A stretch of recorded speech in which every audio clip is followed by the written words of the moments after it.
부분이 있으니까요. 우리가 생각할 때는 너무 단편적인 부분만 생각은 안 하셨으면 합니다. 네, 안 하셨으면 해요.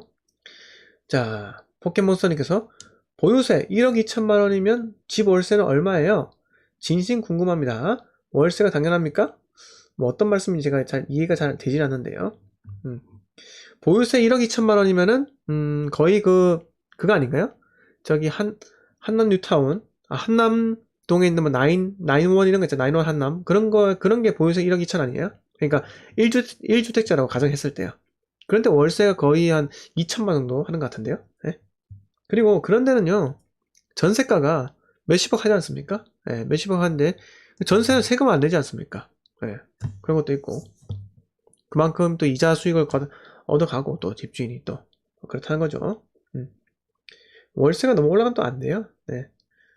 박성준님께서 곧 있으면 대출 풀리는데 집값 상반기 때 겁이 납니다. 그러니까 원래라면요, 대출도 정상적으로 작동되고 하면은 떨어져요. 더 이게 장기적으로 침체가 되어야 되는데 대출이 일시적으로 1월달부터 몰릴 거 아닙니까? 그러면은 떨어지려고 하는 집값도 오를 수밖에 없다는 겁니다. 네. 이게 좀 참 안타깝습니다. 자, 포켓몬스터님께서 세금 좀 낮추고 월세도 좀 덜 받자고요. 그쵸. 세금 낮추고 월세 좀 덜 받는 게 좋죠. 네. 자, 플라이텍스님께서 저희 아버지는 전두환 대통령 때 지금보다 더 살기 좋았다며 말씀하시네요. 물가도 안정되고 열심히 일하면 잘 살 수 있었다는 희망이 있었다고 하시더라고요. 이게 바로 과거에 우리는 미래, 희망 그런 게 있었던 시대예요.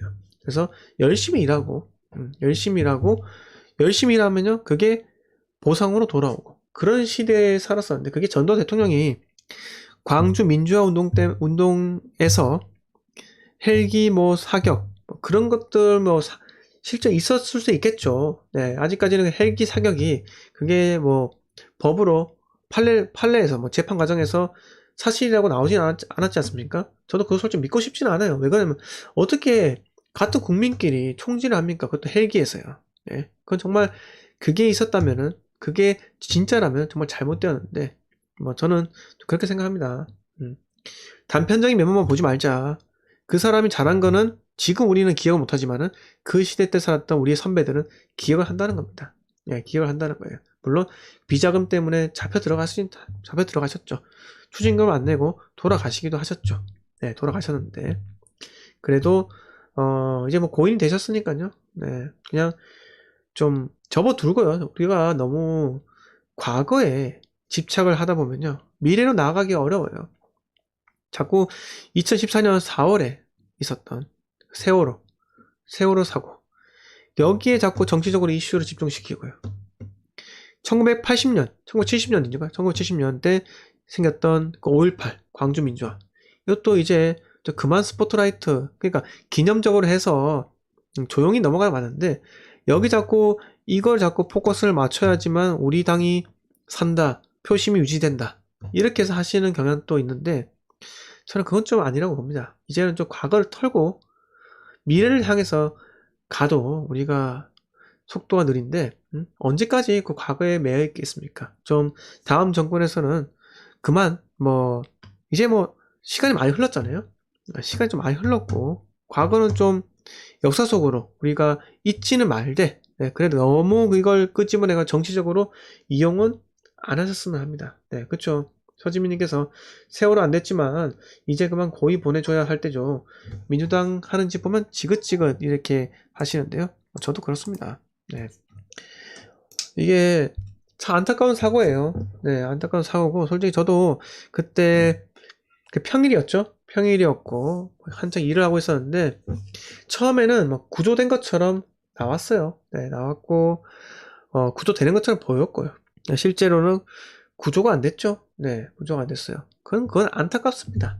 안타까워요. 근데 이제는 좀 그 고인들이 영면할 수 있도록 좀 놓아줘야 되지 않겠나. 그만 정치적으로 이용해 먹고요. 네, 저는 그렇게 생각을 합니다. 네, 그렇게 할 거면요. 천안함, 연평해전, 대청해전까지 계속 붙어야 되는 거예요. 네, 붙어야 되는 겁니다. 자, 하물며 그 휴전선에서 그 발목질이 터졌잖아요. 네, 몇 년 전에 발목질 때문에 밟고 우리 군인들이 그 발목이 잘려나갔는데 예, 지금 제일 먹고 싶은 게 뭐냐 그딴 소리를 하고 있고 예, 개소리 하고 있습니다. 예, 그거 보면요 화가 머리끝까지 나는 거예요. 예, 그 군인들한테 웃으면서 예, 허허허 하면서 예, 그게 뭡니까? 예? 그게 뭐냐고요. 그러면은 계속 붙어야되는 거예요. 자, 세월호 vs 세월호 대 연평도 포격하고 천안함하고 최근에 그 뭐예요? 우리 저 개성공단에서 우리 건물 폭파시킨 거. 네, 그거 계속 붙는 겁니다. 영원히 끝은 나지 않는 거죠. 근데 우리 보수는요. 우리 보수는 우파는 관용이 있지 않겠습니까? 관용. 미덕이 있잖아요. 관용의 미덕. 포용력이 있습니다. 왜? 세상을 그래도 긍정적으로 객관적으로 바라보기 때문에 포용력이 있지 않습니까? 그러면 우리가 다음 정권에서 안아주는 수밖에 없다는 겁니다. 네. 자, 이렇게 말씀을 드렸고요. 뉴스 몇 개 말씀드렸고, 자, 안영님께서 준생이 방송 늦게 들어왔어요. 매도 타이밍 찾는 방법이 궁금합니다. 라고 하셨어요. 일단 매도 타이밍은요 잡기가 어려워요. 저도 제가 이때까지 2번의 경험을 해봤거든요. 그러니까 매도를 2번 했다는 게 아니라 제가 매도를 했는데 그 다음에 바로 폭락이 왔어요. 그냥 제가 최고점으로 매도를 했는데 폭락이 왔다고요. 예. 그래서 좀 지금 생각해보면 그때 매수자 저는 그때 딱 2년만 보유하고 팔았는데 그 사람은 폭락이 와가지고 3년 보유하고 한 수익이 1% 났나? 2% 나고 팔았더라고요. 그런 거 보면은 제가 타이밍을 잘 잡는 게 아니라 저는 딱 적당할 때 그냥 매도합니다. 근데 그 적당하다는 타이밍이요 언제냐 하면요 입주 물량이 많지 않은 시기인데 한 1, 2년 뒤에는 입주 물량이 많은 그때가 있지 않습니까? 그러면 거래가 잘 되는 가을 이때 매도 칩니다. 매도 쳐요. 그러니까 잘 팔릴 때 팔 수밖에 없어요. 여러분들 부동산 있잖아요. 인천 같은 경우를 예를 들잖아요. 올해 엄청 올랐어요. 엄청 폭등해서 잡은 사람들 지금 보면은 팔 수 있겠습니까? 못 팔아요. 왜? 안 팔린다니까요. 겁난 신도시 입주하고요. 지금 주택담보대출 막혔잖아요. 안 팔린다니까요. 네? 그러니까 그 순간에 오르니까 기분은 좋아요. 그건 맞아요. 근데 잘 오르고 있을 때 그때 손님들이 많을 때 팔아야 되는 겁니다. 근데 내가 어쨌든 어쩔 수 없이 우리가 2년을 보유해야 되지 않습니까? 일반 과세를 받기 위해서. 그러려면 어쩔 수 없이 2년 후에 팔아야 되는데 2년 후에 입주 물량이 많으면요 못 팔죠. 못 팝니다. 그러면 가격은 비록 올랐지만 뭐가 문제냐? 기회비용은 날린다는 거죠. 그래서 매도 타이밍은 어떻게 보면요 내가 돈을 벌 수 있는 돈을 가장 많이 버는 그 시점이 매도 타이밍이 아니라 내가 팔고 다른 곳에 투자할 수 있는 그 완벽한 타이밍이 있을 때가 바로 매도 타이밍이라고 볼 수 있습니다. 네. 자, 박성준님께서 맞습니다. 이렇게 하셨고, 서지민님께서 도라이죠? 자, 이용님께서 한국에 진보는 없어요. 양아치 행세하는 친구들이죠. 그쵸? 진보가 어디 있습니까? 진보가 아니라, 그냥, 뭐, 진보가 있다고 하면요. 좌파들인데, 뭐 좌파랑 진보랑 다르다고 합니다. 근데, 뭐라고 해야 될까요? 제 생각은요.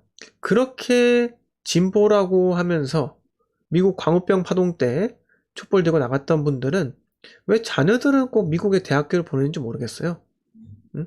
왜 그리고 그렇게 외치고 투쟁하고 하는 사람들이 거의 재산은 수십억 있고 네? 자녀들은 미국에 학교 다니고 그리고 또 재건축 아파트 하나씩 서울에 보유하고 있고 강남에 왜 사는 거죠?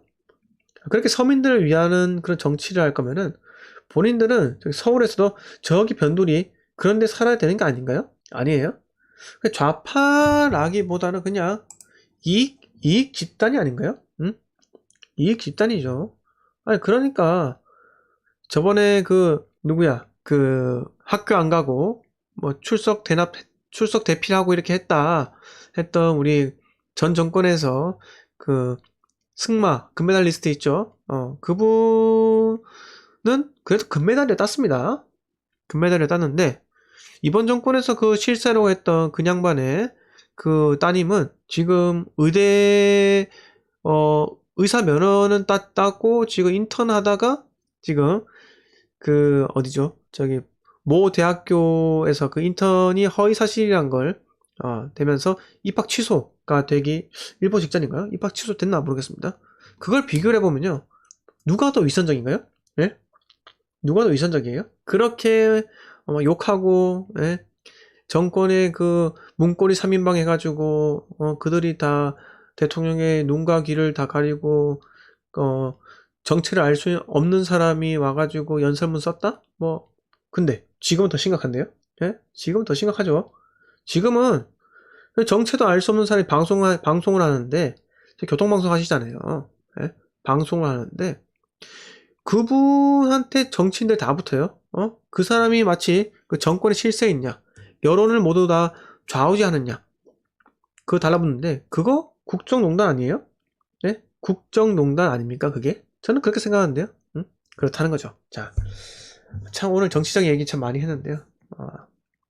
뭐 그렇습니다. 저는 과거에는 정치적으로 중립적이었어요. 그러니까 세상을 좀 거시적으로 바라보고 그래도 우리나라를 발전시키는 그런 분들한테는 박수를 치고, 그리고 저는 고 노무현 대통령의 그 자서전, 그러니까 자서전은 안 읽어봤고 고 노무현 대통령의 그 영화 있죠, 변호인도 봤고요. 감명 깊게 봤어요. 그러니까 정치 색깔 떠나서 봤고, 이명박 대통령 자서전 읽어봤고요. 네, 대통령의 시간 읽어봤고, 박근혜 대통령 거는 제가 못 읽었습니다. 못 읽었고, 그래도 다큐멘터리나 그런 걸로 해서 많이 봤고요. 그 다음에 문재인 대통령도 마찬가지예요. 그 꿈인가요? 그 책 이름이 기억이 안 나는데 그것도 제가 2번 읽었습니다. 저는 남들의 생각은 다 읽고 싶어요. 나와 생각이 다른 사람들도 생각 읽고 싶거든요. 네, 그렇게 읽었고, 뭘 다 떠나가지고 그렇습니다. 사람은 다 똑같아요. 똑같고, 다만 내가 돈을 좋아하는 거, 자본주의가라는 걸 숨기는 사람하고 숨기지 않는 사람이 이렇게 있는 것 같아요. 숨기면서 뒤로 하는 사람이 있고요. 숨기지 않고 겉으로 깨끗하게 하는 사람도 있고. 네, 그렇죠. 네. 이용님께서 공장장이 영향력이 있어요. 그래서 그 뽀글이는 경계해야 합니다. 이용님께서 기가 막히게, 예, 뭐라 해야 될까요? 이거 약간 좀 위험 수위의 그 발언을 정확하게 이렇게 적당하게 수위 조절하면서 이렇게 말씀해 주셔서 대단히 감탄합니다. 그렇죠. TJ님께서 그래도 전두환은 국가와 국민을 위한 사람이었다. 윗동네 지지하는 사람들은 우리 국민이라고 볼 수 없지. 이렇게 막 호통을 쳐주셨네요. 그렇죠. 이게 저기 누구야? 국회의원 중에서도 주체사상 전향을 공식적으로 말하는 사람도 없어요. 모 장관 있잖아요. 그 사람 학교 다닐 때 유명했습니다. 유명했고, 저는 미국에 무슨 건물에 그 화염병 던진 사람, 그 사람이 방송 나오는 것도 별로 좋아하지는 않아요. 예? 과거를 반성했나요? 예? 그걸 잘했다고 이렇게 해서 하는 건 정말 아닌 것 같고, 예. 저는 그런 빨갱이가 싫습니다. 예. 왜? 대한민국의 그 자유는요, 우리 선배들이 피땀 흘린 결과잖아요. 네. 아무튼간에 이렇게 제가 정치적인 이 이슈랑 과거적인 사실에 대해서 제 생각을 많이 말씀드렸는데, 부동산에서 이렇게 말씀드려 죄송합니다. 하여튼 뭐 내일은 이 정치적인 이 생각들을 좀 줄이고요. 말을 좀 줄이고 진짜의 부동산에 대한 이야기를 좀 많이 하도록 노력을 할 테니까요. 내일 방송 좀 많이 시청 좀 부탁드리겠습니다. 자, 여러분들